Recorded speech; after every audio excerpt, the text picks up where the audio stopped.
Good morning, Malcolm Nance. Good morning, Steffi. Treason's greetings and what the Helsinki. Hello. Good morning. Schadenfreude-licious morning to everybody.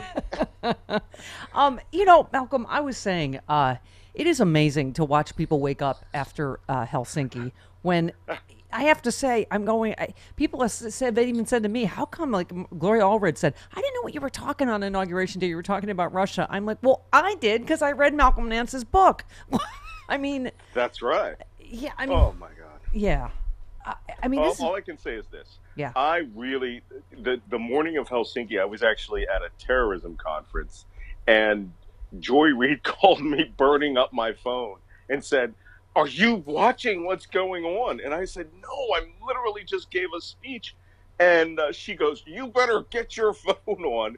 And I turned it on to this disaster. Yeah. I mean, an utter catastrophe of a press conference where the President of the United States validated everything in the plot to destroy democracy, how Putin's spies are undermining America and dismantling the West.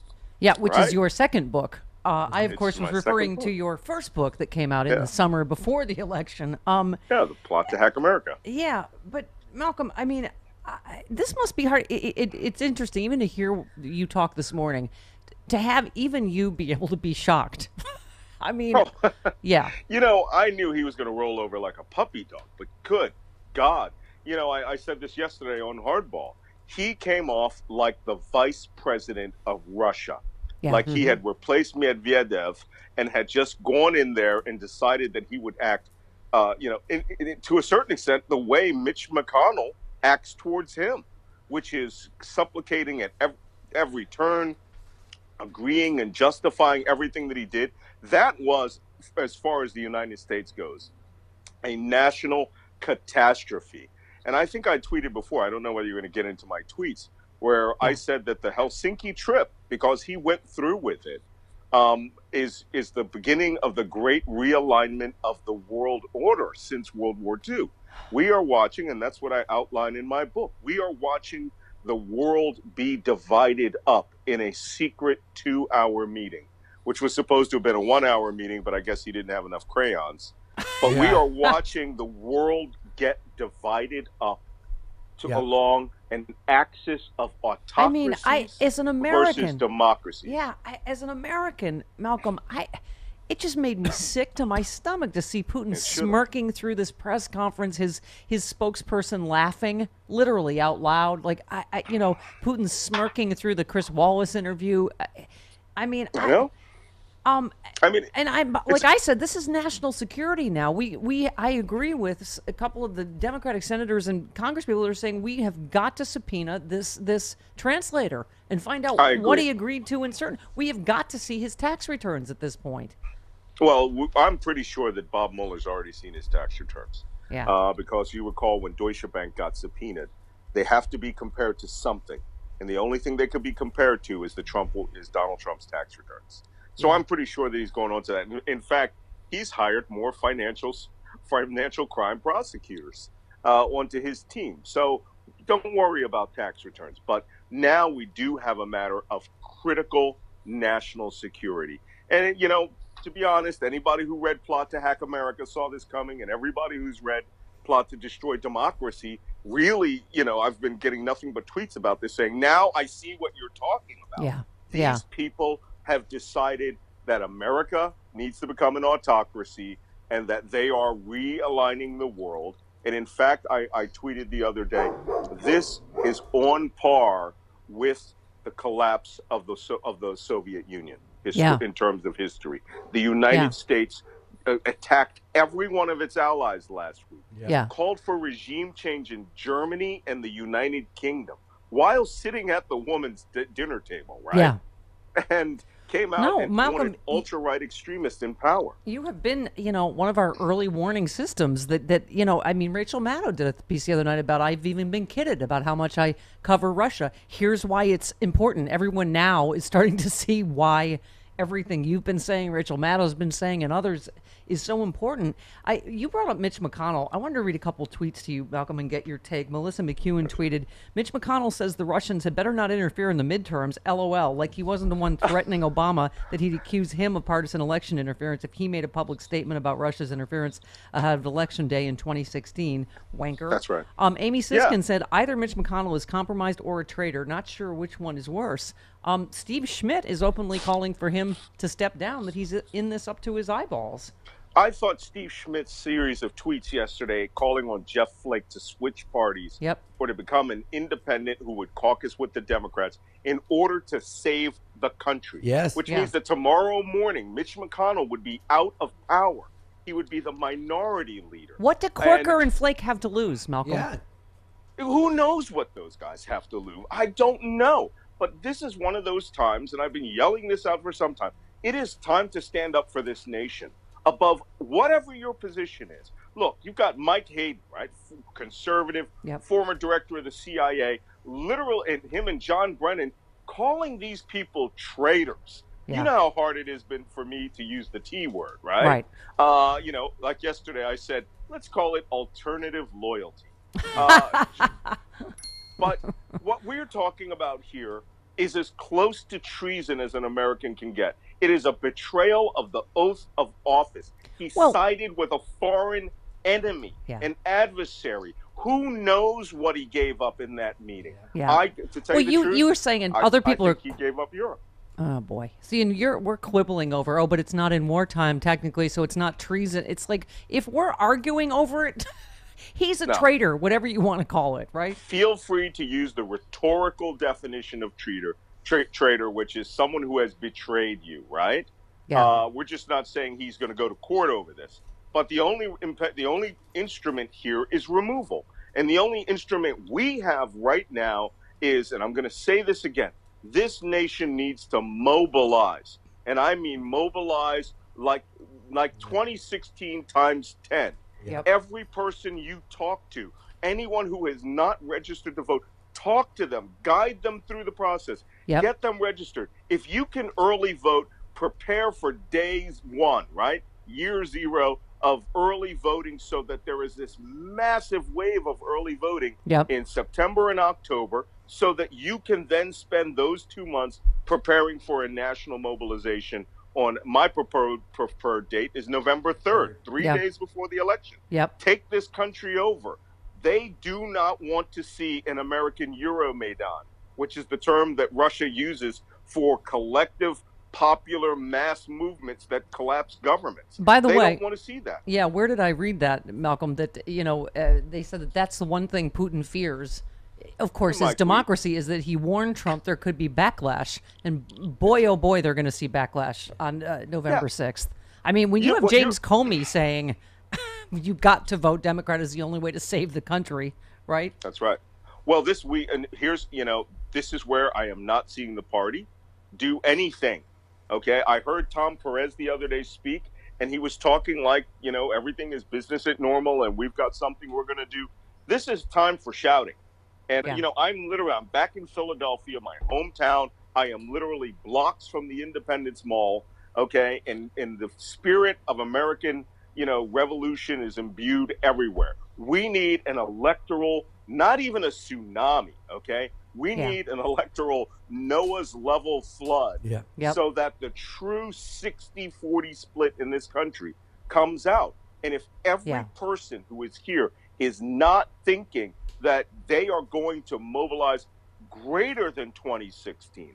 We need 70 million, 80 million people to come out to this election.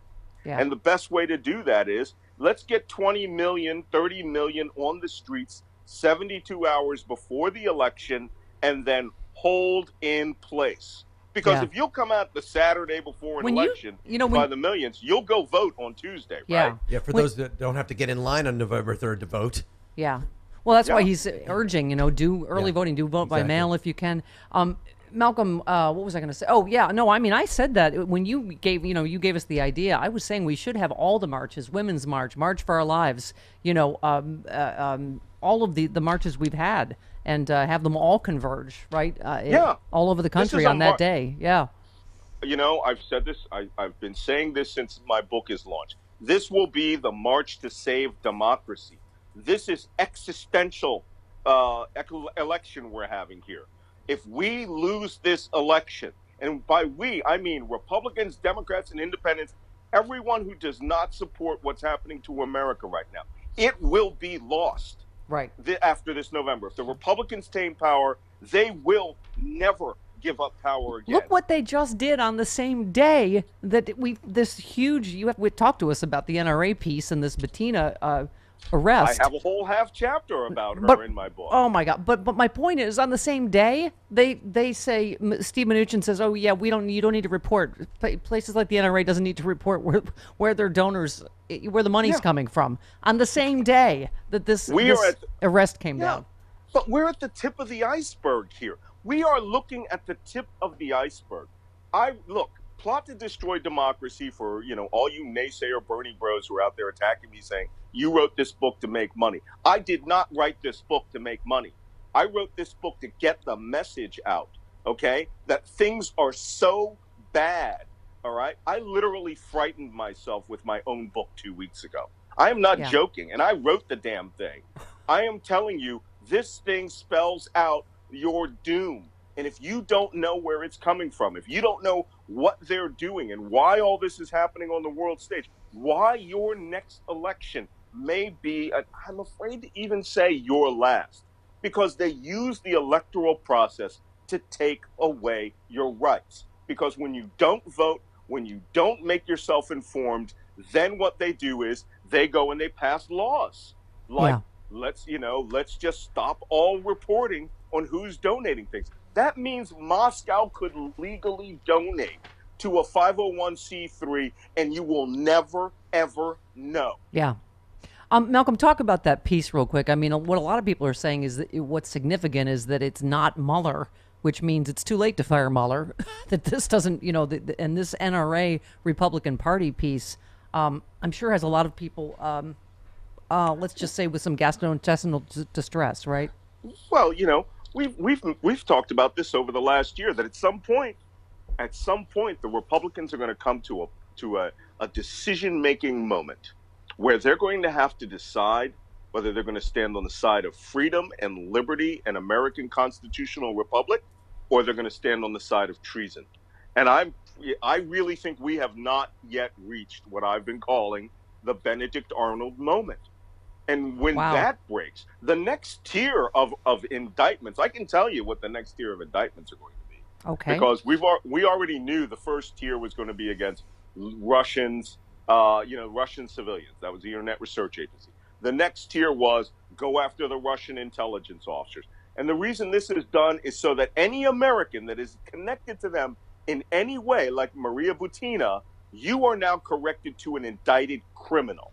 And so the next tier is going to be WikiLeaks and low-level Americans like Roger Stone and the rest who are the pointy end of the dirty tricks teams.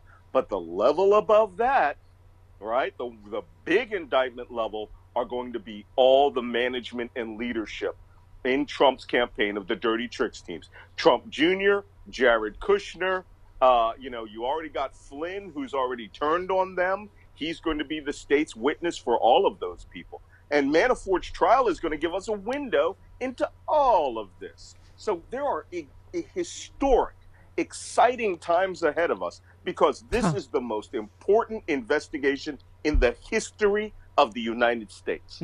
Yep. Quickly before you go, you always give us good tips. You said the call for the missing server is a distraction. Please read and be informed to combat the disinformation. Adam had tweeted about this as well. Fact check: the DNC servers were never missing. The DNC provided the FBI with a copy of their server. We rate this statement false. Go to PolitiFact. Go to The man is a pathological liar.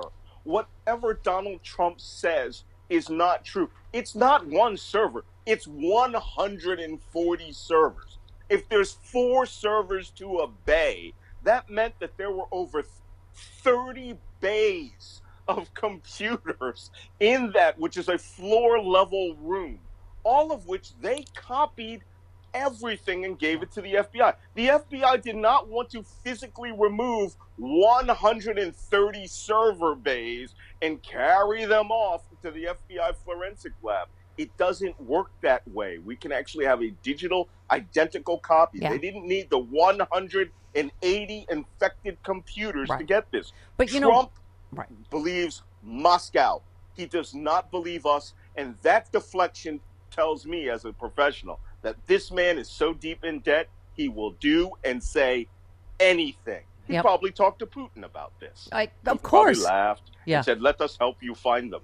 Oh, my God, we're in trouble. But you're right, Malcolm. I hate even taking up space talking about this because you're like, this is what he wants. And then we're like, oh, yeah, who's the Pakistani? And you're like, I mean, stuff that has been thoroughly debunked a million times. Conspiracy theory. He's the conspiracy theory president. Yeah. Okay? And now he's leaning into the T word, as I've said. Yep. You know, Donald Trump betrayed this nation this week. He betrayed it.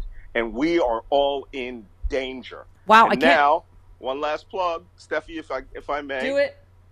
All I want is Plot to Destroy Democracy as the #1 book on the New York Times bestsellers list. Then Donald Trump will have to deal with the reality that the top book in America is the book that calls him an asset of Russian intelligence. Are we at number 6? And where are we? We're at number 6. We'll see what happens this week.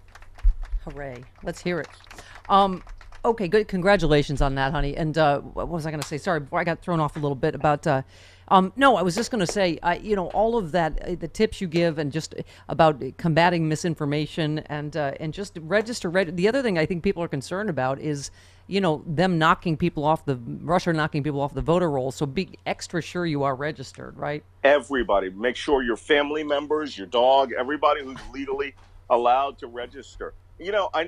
I sound a little shouty McShoutface this week. That's okay. Because we've hit a tipping point. Well, no, I got to shout now. That's what I was going to say. When you said just earlier, we haven't hit the Benedict Arnold moment. I'm like, wait a minute. Now a warning? I'm like, now a warning? I'm like, you mean Helsinki wasn't the Benedict Arnold moment? Oh, my God. Nope, not even close. When it happens, you will know it. People will go to prison.